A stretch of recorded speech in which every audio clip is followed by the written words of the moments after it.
और बात होगी सबसे पहले बिहार की, जहां सत्ता संग्राम में फंसा हुआ गठबंधन और सियासी जो रण है वो तेज हो गया है बिहार में। बिहार असेंबली चुनाव का नजारा धीरे धीरे साफ हो गया है। नामांकन की प्रक्रिया पूरी हो चुकी है, लेकिन सीटों को लेकर महागठबंधन में फंसा पेंच सुलझने का नाम नहीं ले रहा है।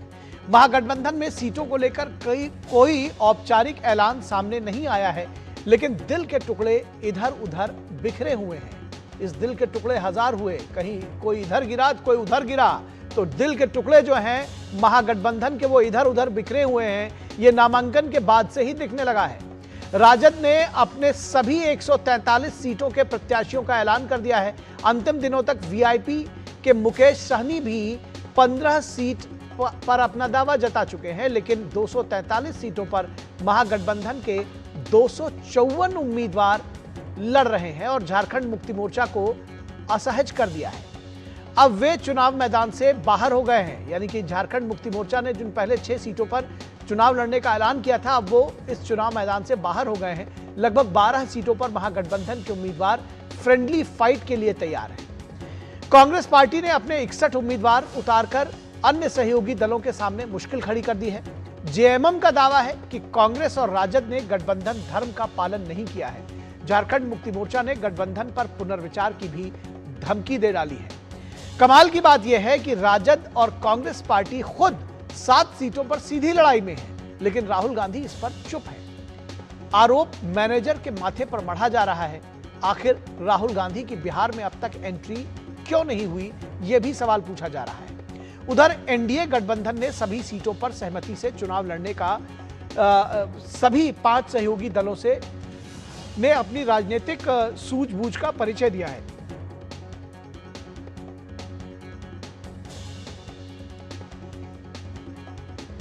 महागठबंधन जिसे फ्रेंडली फाइट और फ्रेंडली मैच कहकर तकरार को कम करने की कोशिश कर रहा है, वहीं कार्यकर्ता इस बात से कंफ्यूज हैं कि नेता नीति में इतना झोल आखिर क्यों है। एनडीए बनाम इंडी गठबंधन में सीधी लड़ाई के बीच प्रशांत किशोर की जन सुराज और ओवैसी की एआईएमआईएम भी दोनों गठबंधनों को कई सीटों पर सरदर्द बढ़ा सकते हैं। ओवैसी की पार्टी ने आखिरी दम तक महागठबंधन से तालमेल की कोशिश की थी और उसके लिए तैयार भी थी, लेकिन बात नहीं बनी। महागठबंधन के नेतृत्व का दावा कर रहे तेजस्वी खुद को मुख्यमंत्री का चेहरा बता रहे हैं, लेकिन उनके सहयोगी कांग्रेस इस मुद्दे पर खामोश है। सवाल यह है कि वोट अधिकार यात्रा में राहुल गांधी के रथ पर एक साथ दिखने वाले सभी नेता चुनावी जनसभा में एक साथ क्यों नहीं दिख रहे हैं। जाहिर है बिहार में लड़ रहे 74 दलों में कौन किसके लिए चुनौती पेश कर रहा है, यह तस्वीर अभी धुंधली है।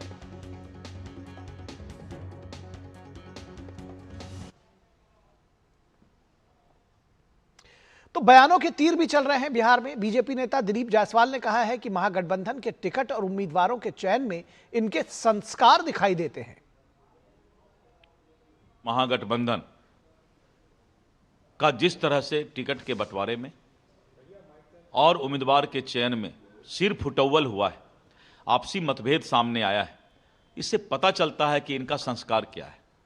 और मतदाता यही देख रही है कि जो महागठबंधन, जो राष्ट्रीय Janata Dal, Congress, communist, VIP, JMM seat का बंटवारा नहीं कर सकती है, वो सरकार क्या चलाएगी।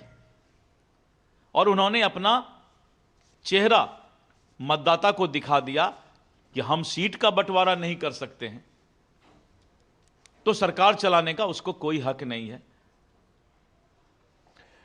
और वही जेडीयू के संजय झा का कहना है कि जो लोग सीटों के लिए इतनी मारामारी कर रहे हैं, वो बिहार की जनता के लिए क्या ही कर पाएंगे। क्या हाल है कांग्रेस जो वायरल हुआ है, क्या हाल है प्रदेश अध्यक्ष का, वो आप स्थिति देख रहे हैं कांग्रेस का। फ्रेंडली फाइट क्या होता है, इसका मतलब बिहार की जनता क्या समझता है। अभी ही सीट के लिए अभी ही मारामारी चल रही, तो वो बिहार का क्या करेंगे। जब 150 4-5 पार्टी मिलकर के नहीं लड़ सकते हैं, तो 13 करोड़ लोग को क्या संभालेंगे।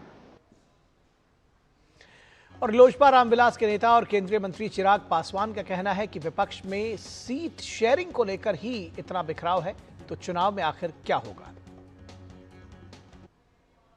मैंने अपने जीवन काल में कभी इस तरीके का चुनाव नहीं देखा जहां पे इतना बड़ा गठबंधन इस तरीके से बिखराव की कगार पर आ गया। अभी तक सीटों की संख्या तक गठबंधन नहीं डिसाइड कर पाया है। ये दोस्ताना संघर्ष राजनीति में नहीं होता है, ये गलत शब्दावली है। जो एसी कमरे में बैठ के हेलीकॉप्टर में घूमकर इन लोगों को लगता है कि भैया हम लोग ऊपर हम लोग मिल जाएंगे तो नीचे भी कार्यकर्ता मिल जाएंगे, ऐसा नहीं होता। महागठबंधन ने कहीं ना कहीं अपना पूरा नुकसान, जिस तरीके से इन्होंने इसमें बिखराव किया है, जिस तरीके से समन्वय नहीं बैठ पाया है, इसका बहुत बड़ा खामियाजा महागठबंधन को भुगतना पड़ेगा।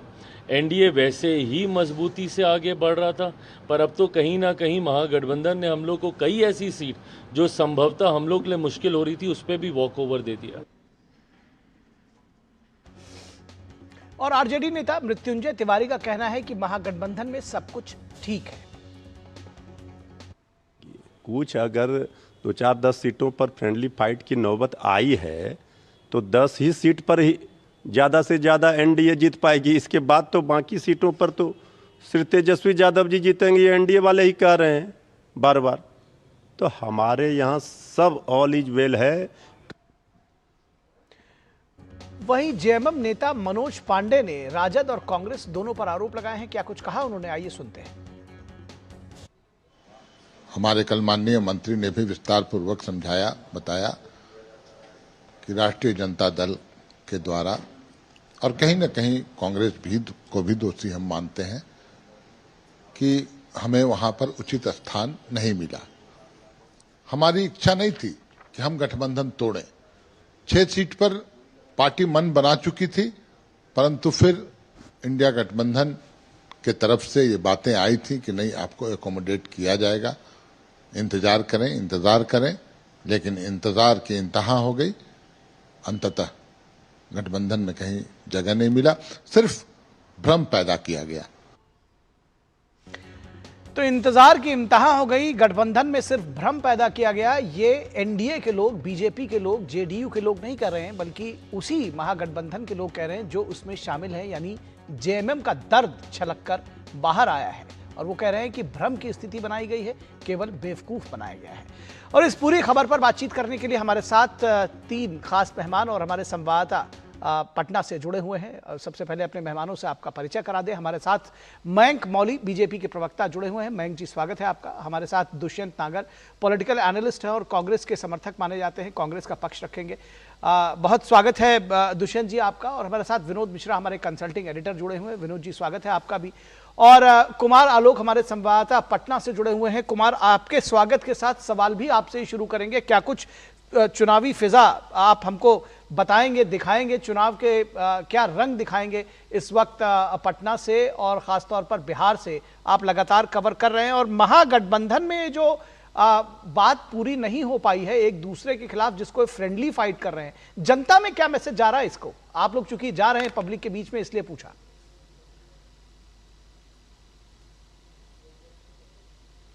देखिए, अभी जो पॉलिटिकल पार्टीज का स्टेटमेंट आ रहा था, चाहे वो चिराग पासवान हो, चाहे और भी जो एनडीए के नेता हैं दिलीप जायसवाल हो, ठीक है, पॉलिटिकल पार्टी के जो विपक्ष में होगा तो वो बात कहेगा, विरोध करेगा, अपने जो विरोधी दल है उनका विरोध करेगा। लेकिन अगर आम जनता की आप बात करें, आरजेडी के कार्यकर्ताओं की बात करें, कांग्रेस के कार्यकर्ताओं की बात करें, वीआईपी पार्टी के कार्यकर्ताओं की बात करें, तो ये जो डिले हुआ है, ये जो माथापच्ची हुई है या सिर्फ टवल हुआ है, उसका सीधा सीधा नीचे जो कार्यकर्ता जो वोट देता है, जो एमएलए बनाता है, जो सरकार बनाता है, वो एक बहुत ही खराब संदेश गया है। और अभी तक जो जद्दोजहद की जो स्थिति है वो जारी है। आप देखिए, अफाक आलम है, कस्बा से सिटिंग विधायक थे कांग्रेस के, उनका टिकट काट दिया गया और उनका टिकट काट करके इरफान आलम को उम्मीदवार बनाया गया और कहा जा रहा है कि इसमें पप्पू यादव का बहुत बड़ा योगदान है। तो जो ऑडियो वायरल हुआ है राजेश राम और अफाक आलम के बीच, वो यहाँ काफी चर्चित हो रहा है और लोगों में चर्चा का विषय बना हुआ है कि अफाक आलम कह रहे हैं राजेश राम से कि मेरा टिकट कैसे कट गया। राजेश राम का उत्तर है कि मैंने तो सब कुछ फाइनल कर दिया था, सिंबल पर भी साइन कर दिया था, अब कहां से गड़बड़ी हुई ये आप अल्लावरू से पूछिए, यानी कृष्णा अल्लावरू जो कांग्रेस के प्रभारी हैं। अब वो फिर कहता, अफाक आलम कह रहे हैं कि नहीं, कृष्णा अल्लावरू का फोन तो स्विच ऑफ आ रहा है, मैं किससे बात करूं, पार्टी ऐसे चलती है क्या? तो उधर से राजेश राम का जवाब आता है कि नहीं, मैं मुझे कुछ नहीं पता, ये तो गड़बड़ हो रहा है, पार्टी में जो कुछ भी हो रहा है वो सही नहीं हो रहा है। ये ऑडियो वायरल हो रहा है, तो ये दर्शा रहा है किस तरीके से पार्टी के अंदर, महागठबंधन के अंदर जो जीत देखने को मिल रही है। और अभी एक सूचना आपको बता दूं कि सुगौली जो क्षेत्र है, सुगौली विधानसभा क्षेत्र है, वहां से महागठबंधन को बहुत बड़ा झटका लगा है, क्योंकि वहां जो शशि भूषण सिंह वीआईपी के उम्मीदवार थे, उनका नामांकन रद्द हो गया है। तो हम कह सकते हैं कि अभी भी जो फ्रेंडली फाइट की बात हो रही है, जो सूची आई है, आरजेडी ने 143 सीटों पर अपने उम्मीदवार खड़े किए हैं, 61 सीटों पर कांग्रेस चुनाव लड़ रही है, वाम दल 30 सीटों पर चुनाव लड़ रहे हैं और वीआईपी 15 सीटों पर चुनाव लड़ रही है। लेकिन 15 में से एक आपको अभी मैंने बताया कि उनका नामांकन रद्द हो गया। तो एक तरह से सीटों का अपना सूची उन्होंने जारी तो कर दी है, लेकिन बहुत सारे ऐसे सीट हैं जहां पर कहीं कांग्रेस के सामने आरजेडी है, कहीं वीआईपी के सामने आरजेडी है, कहीं कांग्रेस के सामने सीपीआई है। तो ये असमंजस की स्थिति अभी भी बनी हुई है। और नामांकन यानी परसों नामांकन वापसी का अंतिम दिन है, उसके बाद देखना होगा कि नामांकन वापसी के अंतिम दिन क्या कुछ निकल के आता है और क्या डैमेज कंट्रोल कर पाते हैं महागठबंधन के लोग या नहीं। बिल्कुल देखने की बात होगी। फिलहाल विनोद जी आपके पास आना चाहेंगे इस तरह की अभूतपूर्व स्थिति, क्योंकि गठबंधन पहले भी चुनाव होते थे एक दूसरे के साथ में होते थे, एकाध सीटों पर मैंने पहले भी देखा है कि फ्रेंडली फाइट हो जाती थी जहां पे कुछ एक सीटें फंस जाती थी, लेकिन इतनी बड़ी संख्या में 1 दर्जन सीटें लगभग आमने सामने हो रहे हैं। किस तरह से इसका आकलन करेंगे, किस तरह से इस पूरी स्थिति को, बिहार की सियासत को देखते हैं आप? देखिए, लिए कहावत है ना कि दिल मिले न मिले हाथ मिलाते रहिए। तो ये फ्रेंडली जो फाइट है, जिसको मैच कह रहे हैं, दोस्ताना, वो वही है। नेता और नीति में अगर दिल नहीं मिल रहा है तो आप ये सीधे सीधे देखिए कि ये हाथ मिलाने की कवायद जो है वो सीधे सीधे पावर शेयरिंग की है। ये पावर शेयरिंग की ये है कि ये जनादेश से पावर मिलती है, और वो जनादेश का इनको किसी को भी ये पता नहीं होता है कि जनता का रुझान क्या है, जनता किस मुद्दों पे वोट करने जा रही है।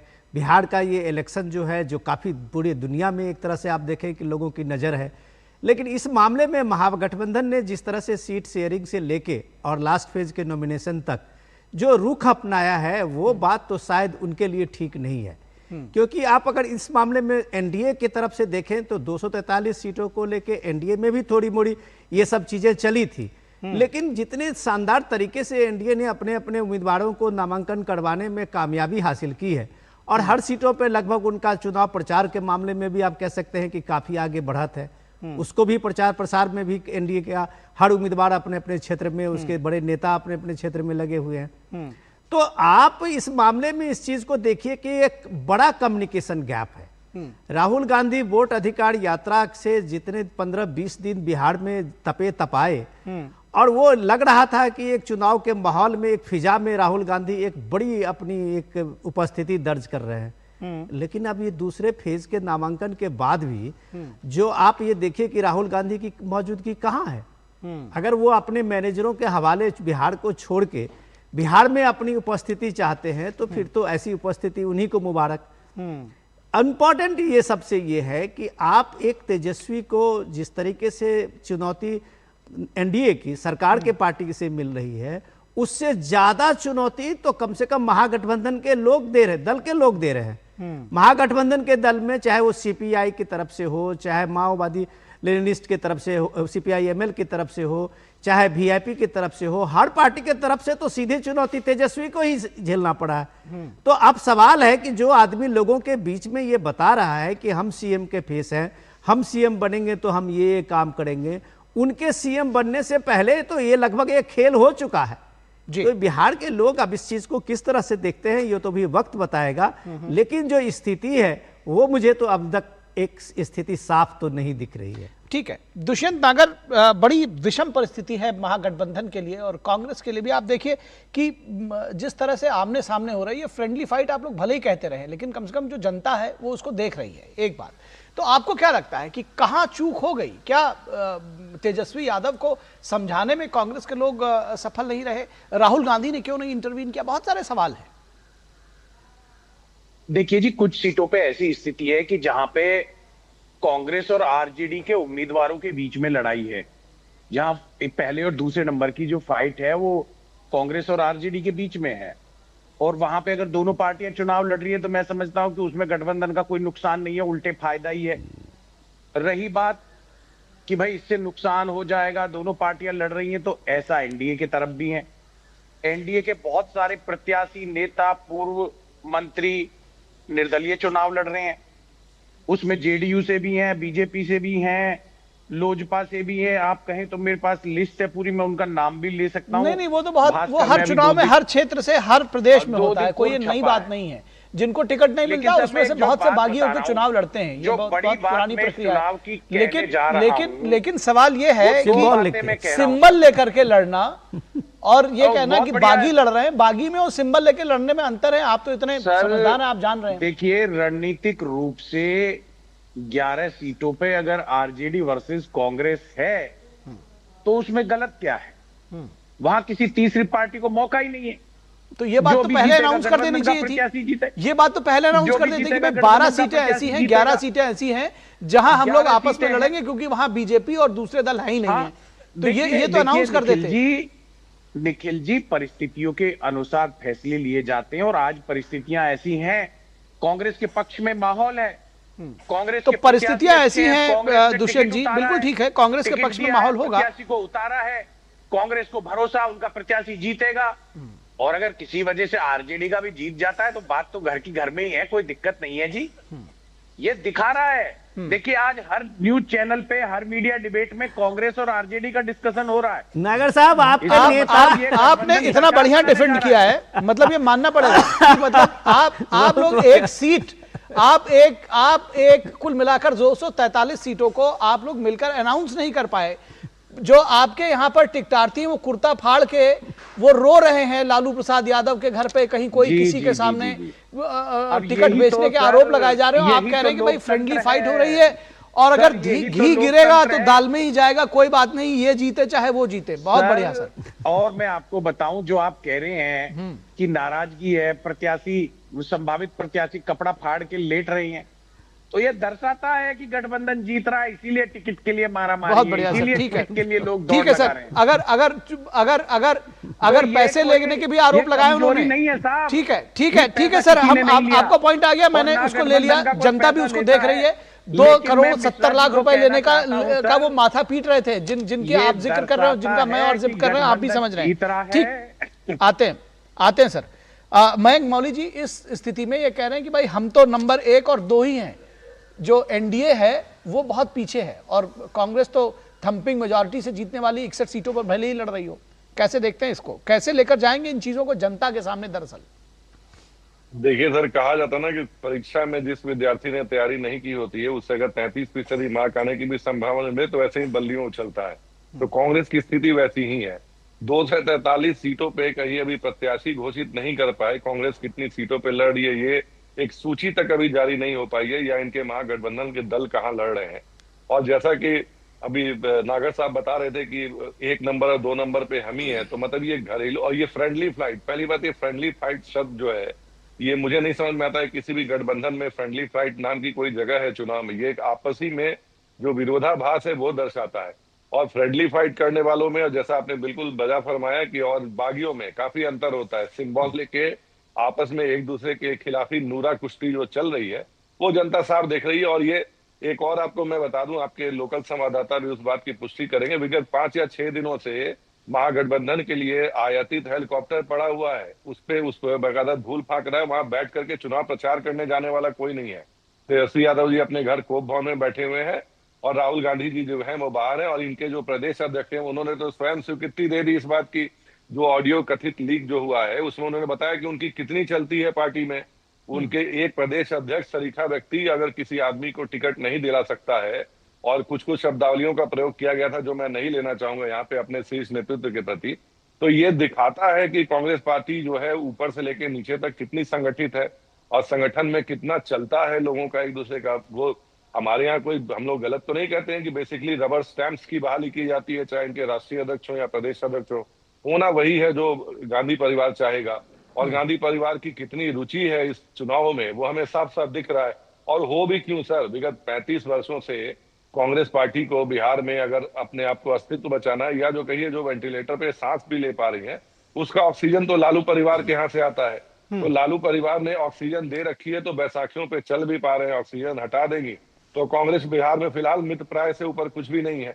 तो जब वही बात है ना, जो जिसको फेलियर बच्चे को पता ही है कि उसे फेल करना है, तो अगर कोई गाहे बगाहे एक आशा भी जग जाती है कि चलो ट्यूशन लगा के या कुछ करके 32-33 नंबर भी आ जाएंगे। तो इनका वही हाल है। उसमें भी अब ये माने विरोधाभासी कहिए या कहिए कि जो सेल्फ कॉन्फिडेंस का माने डबल डोज या बूस्टर डोज लगा रखा है कि ये सरकार बनाने की स्थिति में आ रहे हैं। पता नहीं सीटें कितनी लड़ रहे हैं, अभी तक तो वो पता नहीं है। सरकार कैसे बनाएंगे ये ईश्वर ही मालिक है इस चीजों का। तो वही स्थिति बड़ी हास्यास्पद है। और बिल्कुल सही जो आपने विजुअल चलाया, जो हमारे केंद्रीय मंत्री हमारे घटक दल के सहयोगी चिराग पासवान ने कहा, ये तो खुद ही वॉकओवर देने की स्थिति में है। ये वॉकओवर दे रहे हैं, इनके प्रत्याशी हिट विकेट हो रहे हैं। आज भी जैसे एक इनके प्रत्याशी का हमने सुना कि उनका टिकट नॉमिनेशन कैंसिल हो जा रहा है। ये ठीक से फॉर्म नहीं भर पा रहे हैं सर। पता नहीं किस मुगालते में चल रहे हैं कि क्या हो रहा है। ठीक है दुष्यंत नागर जी, सीधा सवाल है आपके पास, पहले इसका जवाब ले लूं कि जो सीट नहीं बांट पा रहे वो बिहार क्या चलाएंगे, उसके बाद मैं कुमार आलोक के पास जाऊंगा और फिर जो है विनोद जी के पास। देखिए जी, दो बातें गठबंधन ने स्पष्ट करी है। श्री राहुल गांधी जी ने कहा है अति पिछड़ों के विषय में कि अति पिछड़े वर्ग के लोग जो भूमिहीन है उन्हें भूमि देंगे, उनको शहर नागर साहब भागिए मत। ये तो ठीक है सर, ये जो जब हम मैनिफेस्टो पे चर्चा करेंगे तो ये इस पे कर ले आएंगे, कोई दिक्कत नहीं, आप बता लीजिएगा। हम एक बात और आपसे, जो आप अभी जवाब देंगे उसमें एक चीज और पूछना चाह रहे हैं, ये गलती कहां पे हुई, किससे गलती हुई? आपको लगता है राहुल गांधी से गलती हो गई या तेजस्वी यादव ही नहीं माने, उनको मनाया नहीं जा सका, तेजस्वी की गलती रही, अपरिपक्वता रही? कांग्रेस के लोग कह रहे हैं कि तेजस्वी अपरिपक्व है। देखिए जी, जिसे आप गलती कह रही हैं ये एक मास्टर स्ट्रोक है। अच्छा, दोनों दलों के लोग जहां प्रभावी हैं, जहां दोनों दल स्ट्रांग है, अगर वहां आपस में लड़ रहे हैं तो इसमें बुराई क्या है? नहीं, कोई बुराई नहीं है सर, लेकिन एक लिस्ट जारी कर देते। सुनिए तो सर, एक लिस्ट जारी कर देते कि भाई हम इतने पे एक साथ मिलकर लड़ेंगे। जनता पार्टी, अरे सुन तो लीजिए सर, अरे सुनिए सर, सुनिए, एक लिस्ट जारी कर देते तब ये माना जाता कि ये मास्टर स्ट्रोक है।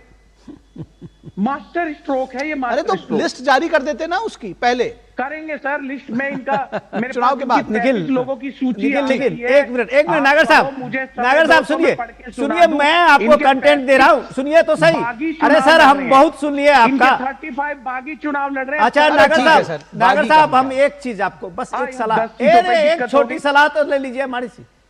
अभी तक आपके राहुल गांधी, प्रियंका गांधी, अपने खड़गे साहब पार्टी अध्यक्ष कहाँ हैं? बिहार के चुनाव में आपने कोई रैली, अभी सुन तो लीजिए, बिहार के चुनाव में क्या राहुल गांधी की कोई मौजूदगी है? ये भी शीर्ष नेतृत्व का कोई बड़ा प्लानिंग है? सुनिए एक मिनट सुनिए, आप इधर उधर की बातें करते। अरे सर हम लोगों के पास समय कम होता है। देखिए कोई चीज आप अगर डिस्कस कर रहे हैं चुनाव पे, हम लोगों के पास समय कम होता है, इधर उधर की बात करने से कोई फायदा नहीं है। सीरियस नोट पे आपको मैं सीरियस नोट पे आपको एजेंडा दे रहा हूं, आपको मैं सीरियस नोट पे एजेंडा दे रहा हूं।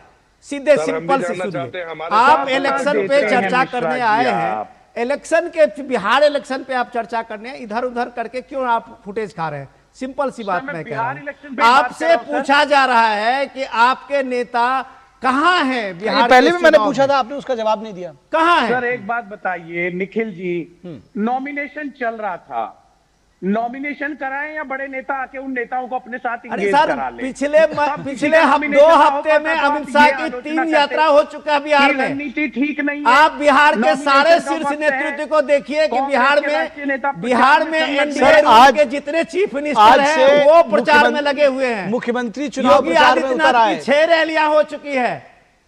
आप देवेंद्र फडणवीस सीएम महाराष्ट्र की रैली हो चुकी है, मोहन यादव सीएम मध्य प्रदेश की रैली हो चुकी है, और आज से नीतीश कुमार की भी रैली शुरू हो गई। आप यहाँ गोल गोल बातें करके घुमा रहे हैं। सर मैं सीधी बात करता हूं, पर क्या करूं, मैं सच्ची बात करता हूं मिश्रा जी, इसलिए आपको मेरी बात अच्छी नहीं लगती। ठीक है सर, मैं ठीक है चाहता हूं, आगे से ऐसी बात करने का प्रयास करूंगा जो आपको अच्छी नहीं सर, ऐसी बात करिए जो आपको खुद को अच्छी लगे, कोई बात नहीं है सर, ठीक है। मुझे लगता है कि इस देश में जो हमारे दर्शक हैं वो सब समझदार हैं, आपकी बात को समझ रहे हैं। ये आपका मास्टर स्ट्रोक है कि आपने लिस्ट नहीं जारी की है, आप लिस्ट जारी नहीं कर पाए हैं, ये आपका मास्टर स्ट्रोक है। आप अगर इसको लिए खुश हैं, स्वांता सुखाए, खुश रहिए, इसमें कोई कुछ कह नहीं सकता। लेकिन मैं कुमार आलोक के पास जाना चाहूंगा। कुमार आलोक, मैं चाहूंगा संक्षेप में थोड़ा ये बताएं कि पब्लिक के बीच में भी आप लोग घूमते हैं, ये जो महागठबंधन अपनी चीजों को सामने नहीं रख पाया, जो सिर्फ फुटअव्वल सामने दिख रहे हैं, इसका क्या इंपैक्ट पब्लिक में लग रहा है आपको? मैंने आपको पहले ही बताया कि पब्लिक में बहुत ही खराब इम्पैक्ट पड़ा है और खासकर जो कार्यकर्ता हैं उनके अंदर। और दूसरी चीज और है कि कुछ महागठबंधन में ऐसा टिकट वितरण हुआ है जिससे कार्यकर्ताओं में बहुत क्षोभ है और बहुत जगह बहुत सारे विधानसभा क्षेत्रों में तो खुलकर लोग विद्रोह कर रहे हैं। बात हो गई कि चुनाव प्रचार करने की, अभी जो हमारे प्रवक्ता है कांग्रेस के वो कह रहे हैं कि अभी तो नॉमिनेशन ही हुआ है, लेकिन आप देखिए कि नॉमिनेशन के दिन से एनडीए का जो प्रत्याशी बड़े बड़े नेता है, योगी आए, हर बड़े नेताओं की या छोटे नेताओं जो भी थे एनडीए के, उसमें बड़े बड़े नेताओं का आगमन हुआ और रैलियां भी हो रही है, चाहे वो देवेंद्र फडणवीस हो, चाहे योगी जी हो, चाहे और भी, जैसा कि विनोद सर ने बताया कि मध्य प्रदेश के मुख्यमंत्री हो। तो यहाँ एनडीए महागठबंधन के अंदर आप देखेंगे तो महागठबंधन के अंदर जो प्रत्याशी है वो तो जनसंपर्क कर रहे हैं, लेकिन कोई भी बड़ा नेता महागठबंधन का अभी तक अपने घरों से नहीं निकला है। ठीक है सर। मयंक मौलवी जी, चलते चलते एक सवाल मैं चाह रहा हूं कि जो दरअसल दुष्यंत नागर जी लगातार कह रहे हैं, बागियों को कैसे मैनेज करेंगे? सर, दुष्यंत नागर जी की दुविधा समझ सकता हूं कि उन्हें ऐसी पार्टी और ऐसे गठबंधन को डिफेंड करना पड़ रहा है जिसमें कि कहिए कि चलनी के बराबर छेद है, किन किन छेदों पे पर्दा डालेंगे बेचारे। मैं उनकी व्यथा समझ सकता हूँ। बागियों की सर जहां तक बात है, लोकतंत्र में सबको अधिकार है लड़ने का, चुनाव लड़ने का, जिसको लड़ना था, जिनको टिकट पार्टी ने समझा आगे देने का, जिसको गठबंधन ने आगे समझा देने का, हमारे यहाँ एक बकायदा प्रक्रिया के तहत टिकट बांटा जाता है। और ये कोई हमारे यहाँ डायनेस्टी पॉलिटिक्स तो है नहीं कि राजा के बेटा ही राजा बनेगा। हाँ, हो जाता है कुछ लोगों को कि 3-4 बार या जब भी के विधायक होते हैं टिकट कटने पे रोज आना स्वाभाविक है, तो वो गए हैं लड़ने के लिए। तो एक प्रॉपर चैनल के तहत हमारे यहाँ बकायदा नीचे पन्ना प्रमुख से लेकर के ऊपर तक का फीडबैक आता है, उसके बाद से सीटें पे कौन सा उम्मीदवार होगा उस उम्मीदवार का चयन होता है। अब हमारे यहाँ तो ये जो कुर्ता फाड़ वाले जो राजद वाले हैं, या कहिए कि जो बड़ी बड़ी ब्रीफकेस वाला खेल तो होना नहीं है, तो उसको लेकर के थोड़ा सा दिक्कत है। सबसे पहली बात कि हम कैडर बेस्ड पार्टी है, हमारे यहाँ का सारा चुनाव वही है। और ये हमारी चिंता क्यों कर रहे हैं, मैंने तो पहले कहा, राजद के कार्यालय में पसरे सन्नाटे को देखिए, हेलीकॉप्टर जो कहिए जिसपे मकड़ी के जाले लग गए हैं, क्योंकि उसपे गठबंधन का कोई नेता हाथ धर के कहिए ऊपर आसमान में भी झूठा ही सही प्रचार करने को तैयार नहीं है। और इन्होंने कहा कि हमारे नेता क्या आएंगे, छोटे नेताओं के लिए नॉमिनेशन में क्या है।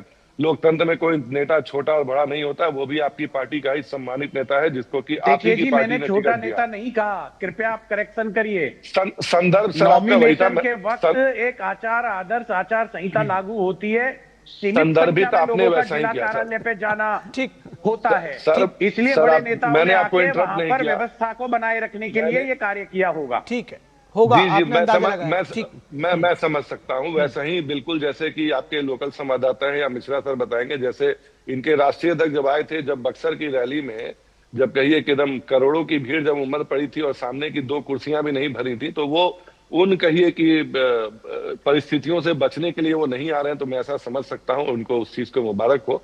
रही बात आपने पूछा राहुल गांधी जी कहाँ व्यस्त हैं, क्यों नहीं आ रहे हैं, तो जैसा हमने पहले भी कहा कि जब चुनाव आते हैं, वो शुरू में आए, वो बाद में फिर स्कॉटलैंड और बैंकॉक चले गए, उनको रिजुविनेट भी होना पड़ता है, हम उनकी परिस्थितियां समझ सकते हैं।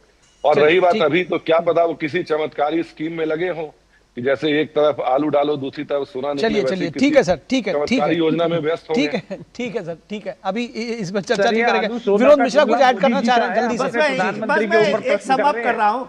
नहीं दुष्यंत जी मत उस पर रिएक्शन दीजिए, मैंने उनको रोक दिया। इतना ही कह रहा हूँ। देखिए, मैं दुष्यंत जी आपका भी बहुत धैर्य से सुना है, सारी चीजों को हम लोग ने देखा है। इलेक्शन का जनता का फैसला है, जनता के हाथ में होना है, लेकिन बड़ा सवाल ये है कि जनता के बीच में जब आप जाते हैं तो आपके पास मुद्दे क्या होते हैं।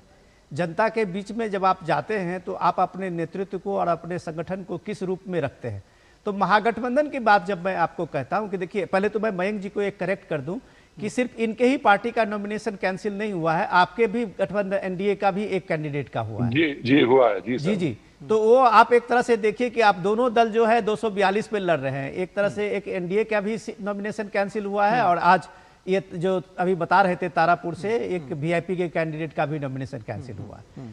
तो अब सवाल ये है, कैंसिल होना एक अपनी एक चूक होती है चीज़ों को, और जो इसकी स्क्रिप्टनिंग होती है तब उस बीच में बात सामने आती है।